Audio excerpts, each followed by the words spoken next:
everyone, it is Natalie from Being Intentionally Creative.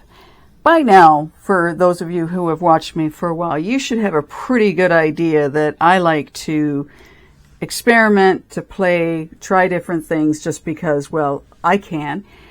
And you never know when you're going to do some playing or you're experimenting and you're going to come across something that is kind of neat. Is it going to work all the time? That I can't say for sure because this is my first go at doing this type of thing.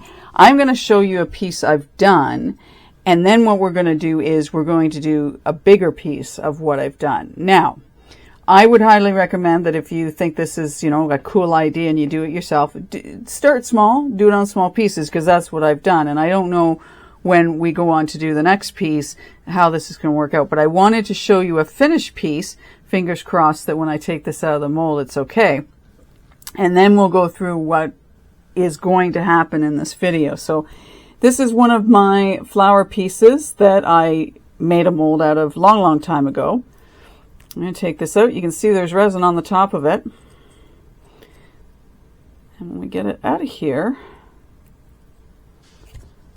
we have mixed a mold on the bottom. I apologize. Skip seeing the messy mess that is on this flower because it's not very good, and I can totally attest to that.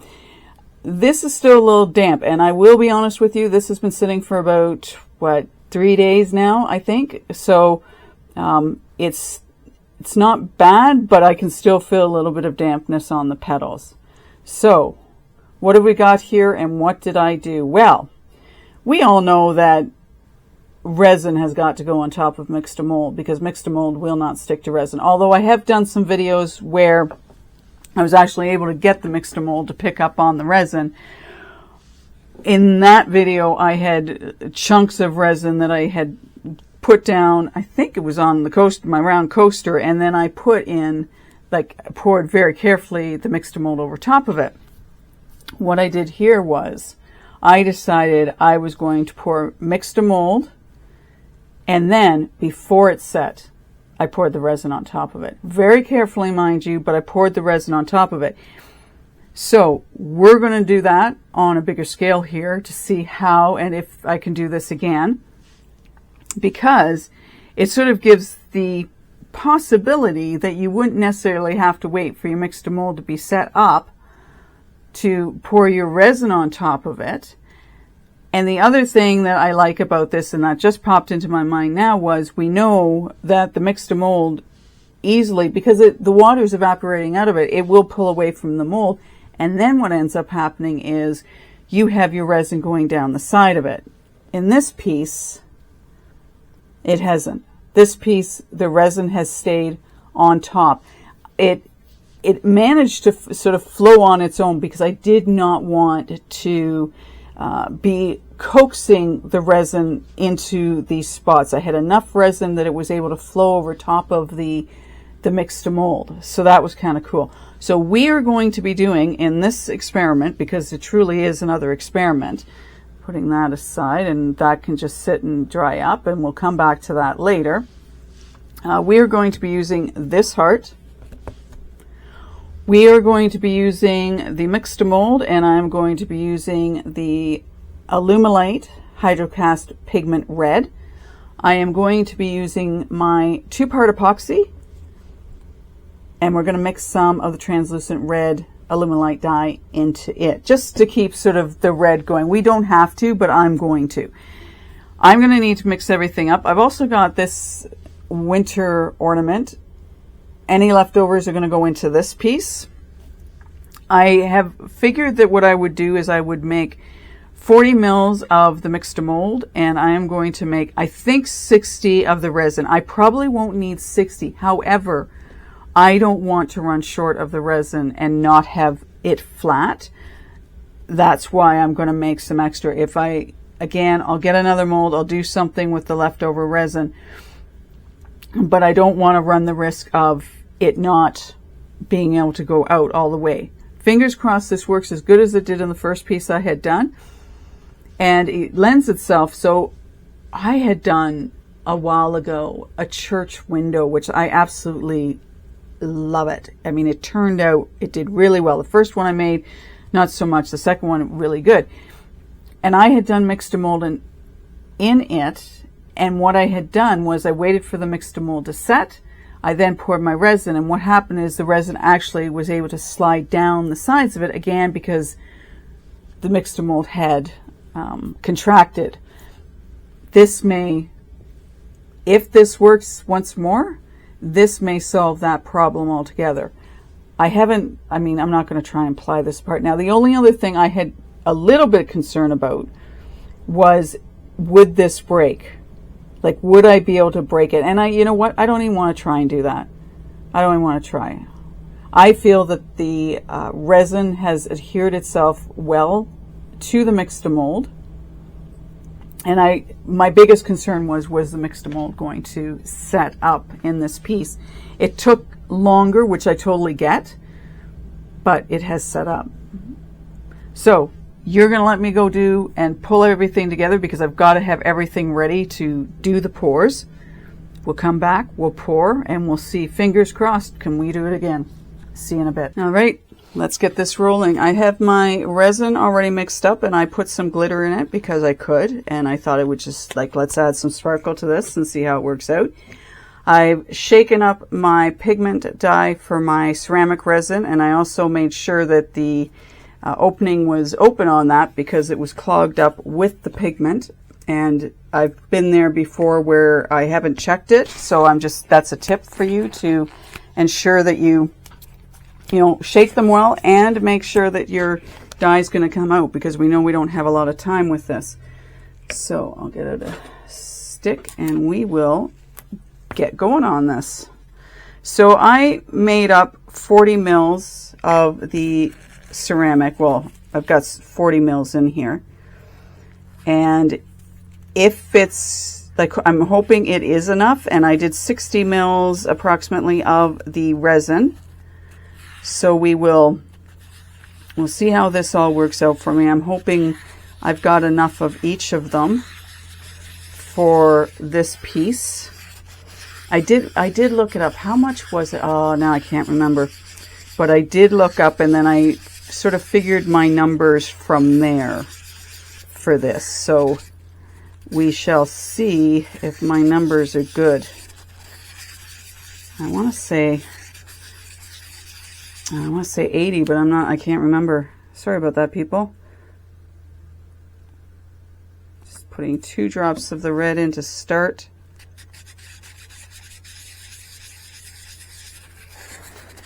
And then we'll get that poured, and then I'll show you how I'm pouring the resin, because I don't really want it sinking down into the mixed mold. I just want it to float on top of it. I should really call it ceramic resin. Granted, I've got a little bit of the Alumilite hydrocast left. But yeah, it's kind of a pinkish color. Let's see if we can just add a tad more. I was going to say blue, red, and then we'll get pouring this, because again, we don't have a lot of time with our ceramic resin.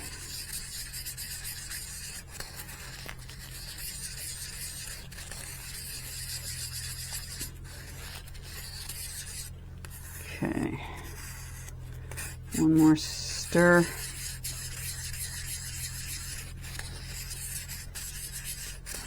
All right, that's it. That's all I'm doing. So that's sort of the color we've got. You'll see it better as it gets poured in here. As I say, I got my other piece off to the side here, so if I need it. All right. Yeah, I don't want a whole bunch. Yeah.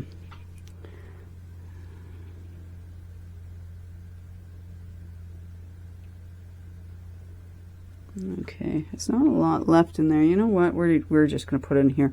And then if there's leftover of the resin, I'll just put it in that piece. Or I didn't go find myself another piece, so there you go. As usual for me, don't be surprised. When I have another piece here, that's when you should be impressed. All right, let me just clean up my stick. And then we're going to very carefully pour that resin on top of it. And we're going to see if I can pull this off again, right? So my glitter all sinks to the bottom, which is par for the course, right? So how long have I had my resin going here? Yeah, so I mixed it, and then I had to mix it a little bit more. And yeah. So we're going to just very carefully do this over top of the mixed mold.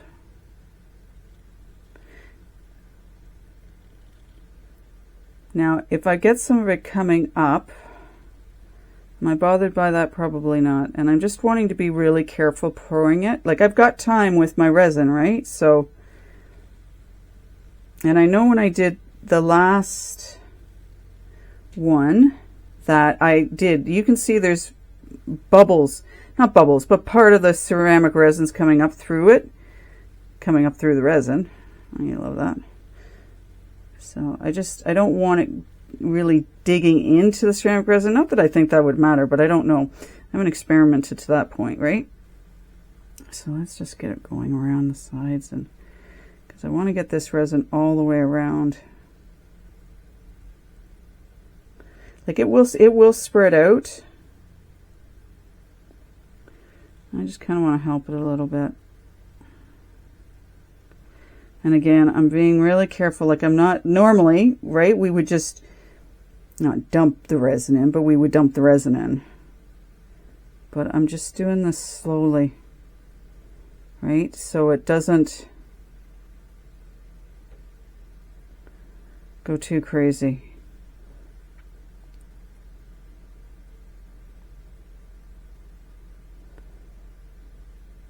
Really being methodical here.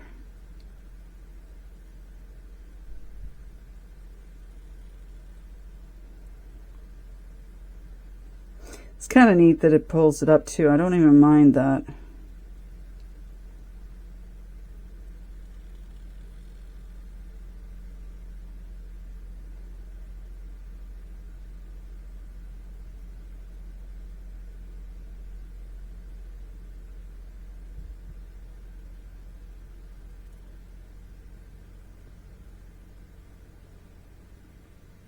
We're all very quiet.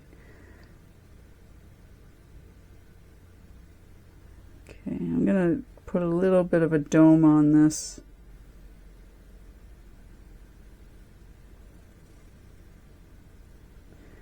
Now, I'm sure we could avoid some of those bubbles if, you know, I had waited a little bit, like, you know, maybe 5-10 minutes. But again, I don't mind them. So there we have it poured. I'm just going to put the rest of this resin in this piece here. I do like this mold. It's very pretty. And I think I've done a video using this mold. But I can't remember for sure. I've got, what, I'm up, this is number 178, I think, of my videos. And it's kind of interesting because people will comment on my older videos and I'm going back going, what was that about again? What are they commenting on? I'm at that point where I'm lucky if I remember what I did yesterday. Okay, now I'm going to just first clean off my resin stick so it doesn't get all sticky.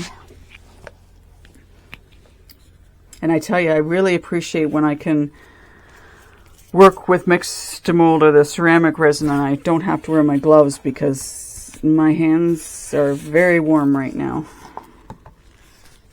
Very warm. All right. So I'm just gonna, I know you can't see, but I'm just opening this mold a bit so I can make sure the resin's getting in everywhere on it.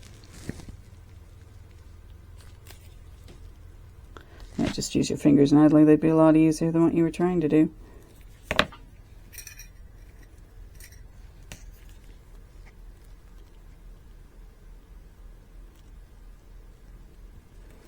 Too funny.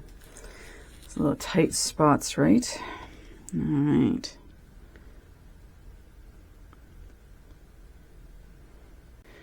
or just as a random ornament somewhere.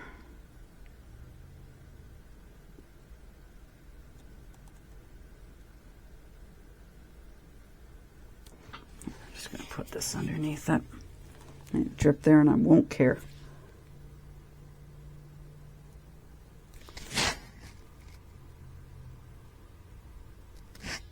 Oops. That back.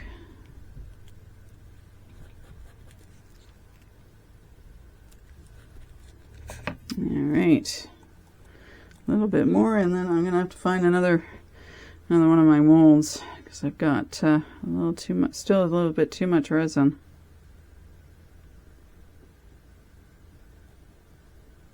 I wonder if I've got my famous little pot handy that I can use it.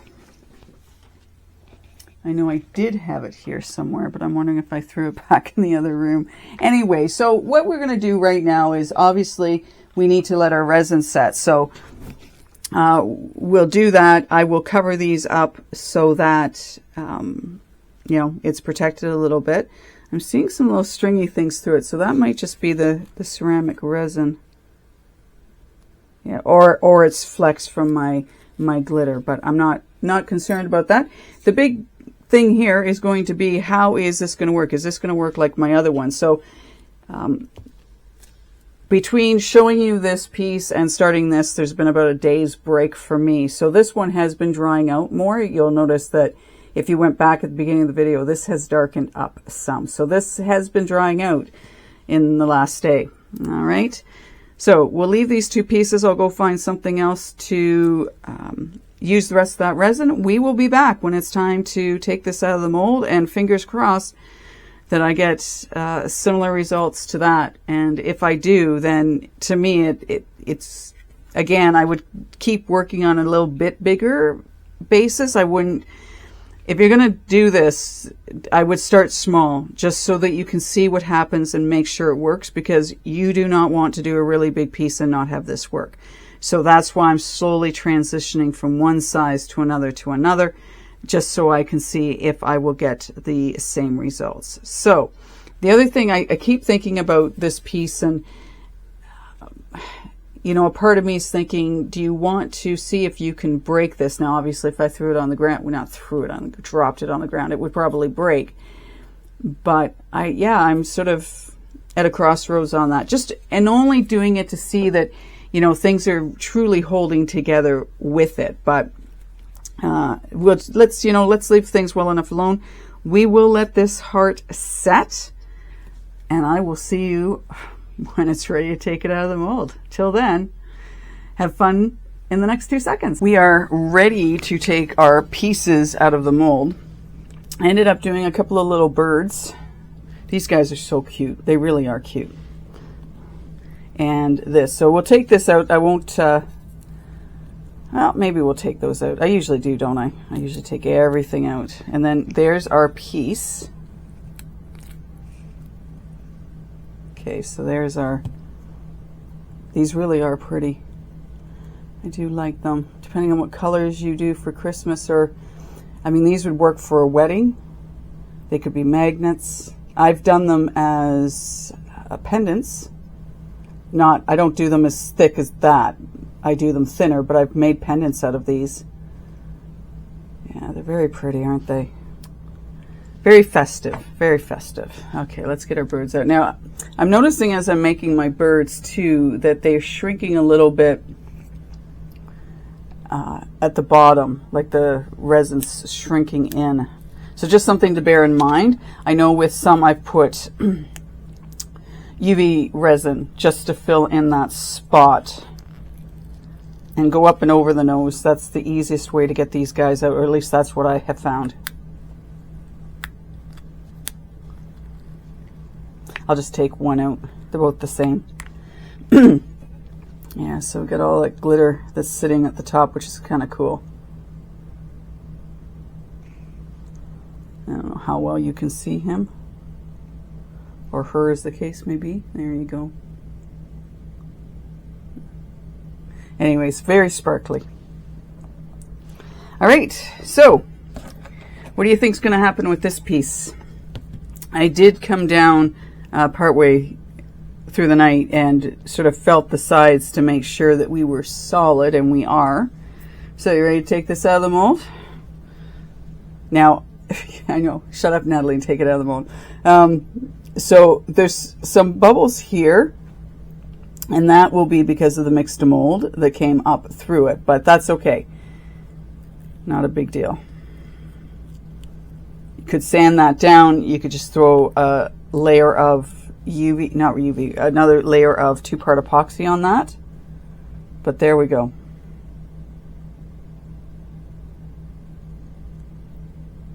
So my trick, if you want to call it that, my idea appears to be working in doing it this way. That it's, you know, we've got a nice, I want to make sure you can see this. So we've got a nice level, oh, what's the word I'm looking for, people? Just uniform. We've got a uniform pretty much going around. Like it's not jagged. We don't have the resin coming down. It's just, they're just blending together. I'll let this sit now so this can, you know, fully dry out, but I think it's a cool idea. My mold's got a little bit of the red dye, you know, in it showing. I'll wipe that down as I always do when I use ceramic resin in anything. So if I go to do a resin mold, I'm not picking that up. It was an idea that came to me. Steve McDonald a long time ago had done a piece where he had mixed, as I had done in one of my pieces, some mixed mold inside of, mixed it into the resin and then poured it.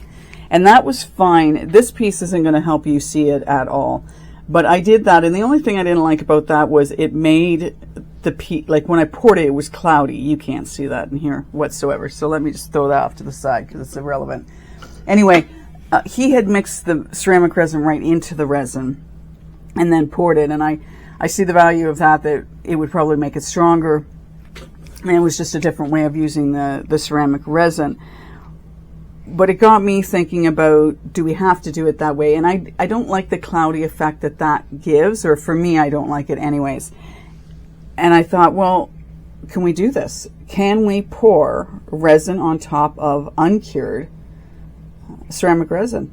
And apparently we can. I'm going to keep working with this. I'm going to, you know, see about doing some bigger pieces now. We've done the flower, and we see that, you know, that's you know, there, and I've done this piece now. I don't see the resin detaching from this at all, just because we know resin, if we just poured resin over top of the ceramic resin, it would hold. So I don't foresee that, but it was an interesting way of preventing the resin from going down the side, because the ceramic resin has shrunk because the water's evaporating out of it. The water's going to evaporate out of this now. No big deal. And we have a 2-part piece. So, I mean, if you're going to do it, as I say, start small. I wouldn't do, you know, your biggest and grandest piece, but play with it a little bit. See what you can do. We could do, you know, even if I did a 3D, like one of the birds here, and I did, you know, the ceramic resin, poured it in first, and then just made, you know, the last half to quarter with resin. You know, I think it opens itself to some possibilities. I'm going to keep playing with it. If I come up with anything else that's unique and interesting regarding this process, I will definitely let you know, because I love showing you different things, and this was just a different idea, and I thought, what the heck, let's do it, let's see what happens. So comments below with what you think about this, if this is something you've done, or are you going to try it, and sort of what scale would you do it on. I'm going to see about going a little bit bigger now, knowing that it's, you know, the results seem to be, you know, panning out the way I want them to. And I'm sure at some point that church window that I have, I will end up doing it again, knowing that I can pour my ceramic resin and then pour my resin right on top of it, and then have it all done basically in one go, which is I think brilliant and a bit of a time saver. Anyway, again, let me know what you think in the comments below. Thank you for showing up again. I hope you have a wonderful and creative day. Take care and bye for now.